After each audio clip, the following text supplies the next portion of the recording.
We teach comedy classes at McCurdy's Humor Institute, and for a lot of people, it gives them a chance to do something that they've always wanted to do, entertain on our world-famous stage. And Gid Poole took our class, and that led him to a major career, and I use that word major lightly. He's here to share his story in his book. Gid's done it all, and real estate. You've had, how many careers have you had? I stopped counting after 100. I was going to say, you've done a lot. When Jane Pauley did the I was story. going to say, you did Jane Pauley. Jane Pauley said to me, you took the off-ramp a lot.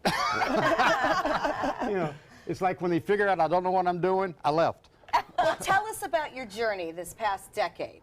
Well, it did. It started at the Humor Institute and a lot of people that take Les's class do it just for the rush to try to do comedy one time. Right. I had always wanted to do comedy. From being a kid, I watched Jerry Clower from Yazoo City, Mississippi, who you don't know about because you're not that young. Old. I'm not that old. You're Same not that young, yeah. I'd like to be no, young. Same but I never got a chance Right. because, and I've got a book that talks about it. Life got in the way, you know, and the dream that I had just sort of disappeared. And then I got a chance to go to one of his graduation classes, and he comes out and says, "We're teaching another class in another week." And I went, "Where do I sign up?" I did it just to see what it was like. But then you took it the next step. Well, what happened, and Les is a big part of this, the support he gave, and him and Ken's sons and some other people in the area, I started doing it, and the next thing I know, somebody wrote a check. Wow. Hey, you do it again. Don't get too wow, it wasn't a big, a little check, little check. Still, though. You know, and then next thing I know, I'm on the Wall Street Journal. They did a page-and-a-half article on me.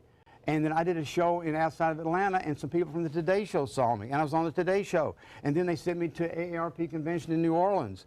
And the next thing I know, I'm on Celebrity Cruises, and I've been 8 years doing that, and I cruise like 60 days a year, and they pay for my wife to go with me. Wow. Yeah. Well, And it all because Les says, we're going to have another class in a week. That's amazing. that is amazing. So the theme of the book that you've written about this applies to all of us. Everybody. And what is that? Everybody. The book is called Act Two and Beyond, Making the Rest of Your Life Spectacular. It's on Amazon. I just put in my name and it'll come up. It's cheap. I got small words, big pictures. So are you, kid. But the point is, we can have an act too. All right, here's what I discovered as I was doing this. I began to realize that all of us have a dream that we've sort of parked. Yes. All right, and for whatever reason, you ever said to somebody, "I'm going to do this," and go, "Oh, you don't want to do that." Yeah. Right. Well, what do they know? They don't know what you want to do.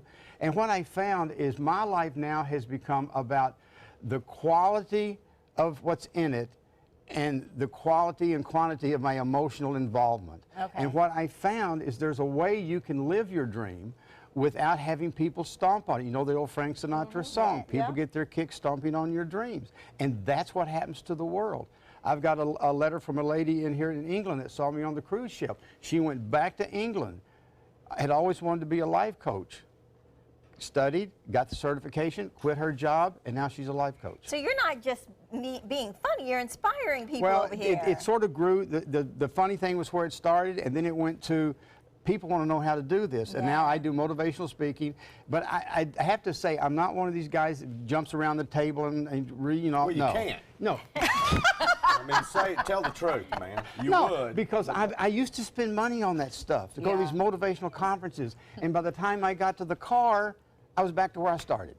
Well, good, you have a great story, and who would have known that a whole new career would have been launched from the Humor Institute? Well, and you know, the big thing is, and that was Jane Pauley's through line, don't retire. Take that word completely out of our whole vocabulary. You don't retire, you shift into something that you want to do. I like this And that's idea. what I do too. Well, congratulations. Thanks for sharing, and I have no doubt that you are inspiring a lot of other people as well. All right, we have a photo booth here, and I want to see some silly. Where we're going? So That's you where we're guys are going. up and headed to the photo booth. We're going to take get a there early, break. you'll get the good Of stuff. course, you can always get more information about the Humor Institute on the McCurdy's website. We'll tell you more about that coming up. And when we come back, we're going to get some hair color help so they don't look bad in the photo booth with Cutting Loose.